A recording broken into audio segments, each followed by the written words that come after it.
You're enjoying brunch at a busy cafe, or maybe navigating through a crowded airport.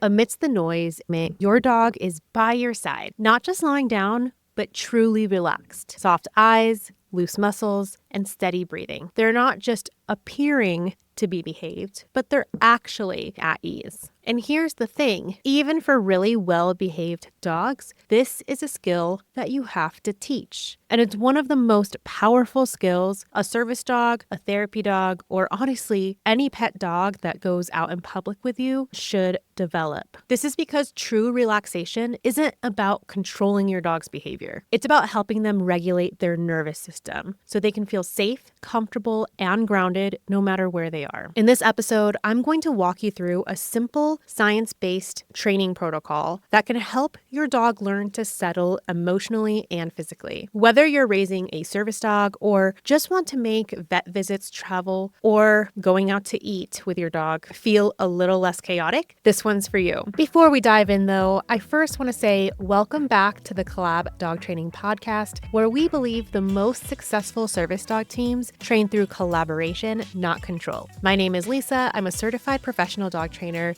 and the host of this podcast. If you like this episode, I encourage you to rate and review this podcast. And if you know someone who is either self-training their service dog, training their dog for therapy work, or just simply like to go everywhere they can with their dog, be sure to share this episode, as relaxation is a really valuable tool for anyone that wants to take their dog out in a public space. I'm excited to walk you through a real practice you can try with your dog today. But before we do that, I want to talk about why relaxation is a core skill.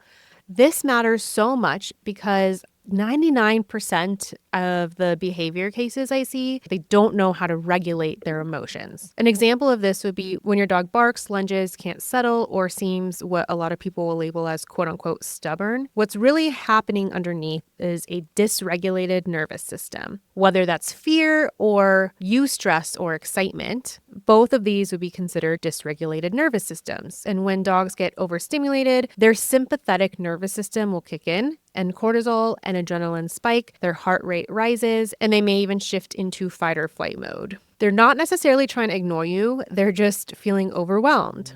Let me give you an analogy. Let's say you're sitting at dinner with your spouse on a nice Friday night, and you're facing them, but behind them you can see the window to the front door. You think you see someone approach, but you're not sure. You don't want to say anything yet because you're not 100% sure. You don't want to look stupid by freaking out, and it really is just a piece of trash or a bag blowing in the wind. And so your spouse is still talking about their workday, but are you paying attention? Because I would say most people aren't, because they're trying to figure out if there's this threat or not. You're not purposely ignoring your spouse because you're mad at them or, you're trying to get back at them. You actually have a genuine concern right now, and that's where your mind shifted. And so that's why it really, really makes me upset when people say their dog seems stubborn or their dog purposely ignoring them or whatnot, because they're just having a hard time. And so by doing this training, we're going to strengthen their parasympathetic nervous system. That's the rest and digest system that helps your dog regulate, learn more easily, and recover faster from stress. And there's some science that points also to the fact that treats with higher protein actually can support this process as well and helping your dog relax. This work is like emotional strength training. It benefits every dog, not just anxious ones or service dogs that need it, but every dog who has to navigate the world. So let's talk about what you'll need before you start. If you don't have your dog with you, you can still listen to this, but pause it when we start talking about the directions so that you can revisit later with your dog. But when you're officially doing the training, you'll need 1, your dog, 2, a shower mat or non-slip mat for your dog to settle on. If you don't have one yet, I recommend going to the thrift store. You'll find a bunch of shower mats for really cheap. You can use a crate mat. The whole point is just to have a place they need to place their body that is defined on the ground. And I say non-slip because regular towels tend to slip around, and then you have just a rolled up towel because they moved it around so much. You'll want to have a bunch of small, soft, tasty treats ready. You'll probably need about 20 to 30. So if you're like, whoa, my dog's going to get fat from that, you can use their kibble as well. Just allocate that from part of their meal. And in the beginning, we're doing one treat per one task. But down the line, as your dog gets better, you can do one treat for every 3 tasks and so on. Now, make sure you're doing this in a quiet space with minimal distractions. I should have mentioned earlier, if your dog tends to move around and get up and get into stuff where you can't relax without being a nagging mom, you'll put the leash underneath your butt and sit next to them so that they can't go super far, because it's important that you also stay relaxed with them for especially this first session. I like to think of this as a way of kind of like doing a meditation with my dog. So try your best to also regulate your nervous system as well. I should mention too, when I say using treats, we are trying to get them relaxed. So we don't want to use super high value treats yet. We want to keep it low anyway. So using their kibble is good. But if your dog is a fresh eater or a raw feeder, you can always use something else like dried sweet potatoes or something that's not going to be super high calorie, since we do use a decent amount of treats in the beginning. Now, all you're going to do is sit down with your dog and gently, slowly, calmly reward signs of relaxation. This might look like a moment where they have soft eyes, a gentle sigh, slower breathing, or maybe even just starting to rest their head or use their nose. Depending on how excited your dog is, what you're rewarding is going to be different. So what I mean by that is, if your dog is a young adolescent who is barking and whining and pacing as you're doing this because they just want to get out, look for any moment where they stop barking. Like maybe they're still pacing, but they stop barking. Or maybe they're still whining while laying down, but for a moment they sniff something.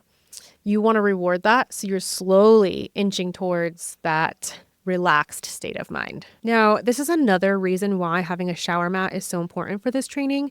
Shower mats are lightweight, easy to clean, and grippy on most surfaces. So they're small enough to carry with you everywhere, and they are still clear enough to act as a visual cue for your dog. Like, oh, this is my spot. This is where I settle. So this is going to help them generalize this calm activity. So once your dog gets really good at this, you can also sit at the park with them and try this exercise. You can sit somewhere relaxing on a hike, etc. Think of it as this mat is their portable zone of safety and calm. Now, that's the first phase of this training. The next phase of this training is, as your dog is laying down on the mat, you want to start to add in various distractions and then provide a treat after each distraction. This is what I'm going to refer to as a task or task set.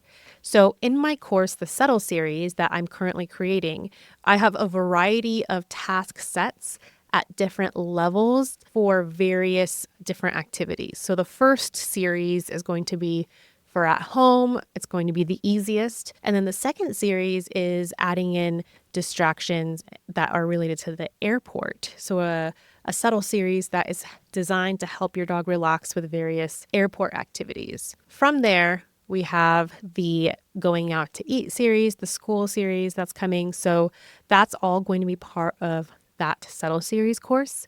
But each task set incrementally gets harder. It'll incrementally, overall, on average, get more challenging. And so I'm going to provide a mini preview of that right now. It's going to be very beginner and basic so that we can accommodate everyone.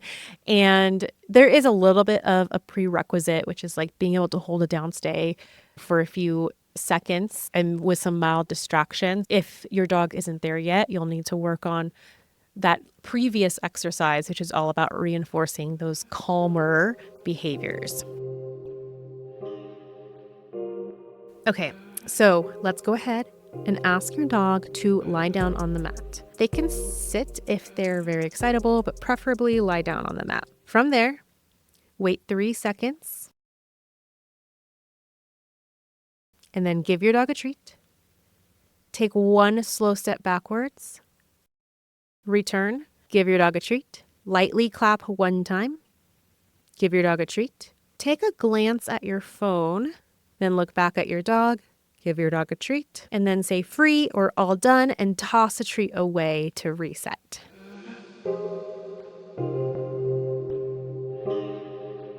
So you saw that each step is about layering in movement and subtle distraction while continuing to provide our dog treats for staying on the mat. I'm curious, did it feel easy for you to do that? Then great, that means you're ready for something more challenging. Do you feel like it was really hard to get your dog to stay on the mat? If yes, then that's not failure, it's actually feedback. It tells you what their limit is right now. So how can we do what we call splitting criteria to make it easier to meet our dogs where they're at? Maybe we wait 1 second instead of 3 seconds, or maybe we take smaller steps back or have to use lower value food because our dogs are food obsessed and they can't relax. If you're feeling frustrated because your dog gets up or doesn't do it, that's your sign to pause. Everyone gets frustrated. Even I get frustrated with my dogs, but the difference is I know that frustration means that criteria might be too high, or if I'm not sure what's happening, I need to take a breath, take a step back and think about it and reflect. Remember, we're not just trying to check off tasks. We're trying to teach our dog that calm is safe, calm is rewarding, calm is possible. Think of it more as a conversation with your dog, not a command. You're learning, how is my dog feeling? My dog keeps getting up and they can't relax. Oh, well, maybe this environment is too much. Let's do an easier environment first. Or maybe I just get them used to walking around this new environment before I ask them to fully relax. Anyway, so that's it. If you're interested in signing up for the Settle series, like maybe you want to dive deeper into this, you want to learn, how to split criteria, or perhaps you just want access to the more advanced audios. Either way, the Settle series is a great course, not just for service dogs, working dogs, but also I think it's important for every single pet. You can get all the details at collabdogtraining.com/courses. And on my course page, look for the Settle series. I should mention that it's on pre-sale right now, depending on when you're listening to this. So you'll get 50% off the total cost because my course isn't live yet. I've only done the first few tasks or recorded the audios. So as I'm recording them, you'll get access to them. And by June 1st, they will all be recorded. And I think that's it. Until next time, keep training with love, science, and snacks. I'll see you in the next episode. All right, thanks so much for listening to this episode of the Collab Dog Training Podcast. If this episode helped you, I'd love it if you subscribed, left a review, or shared it with a fellow dog parent who could use a little bit more calm in their life. And don't forget, you can find more courses and free resources at collabdogtraining.com.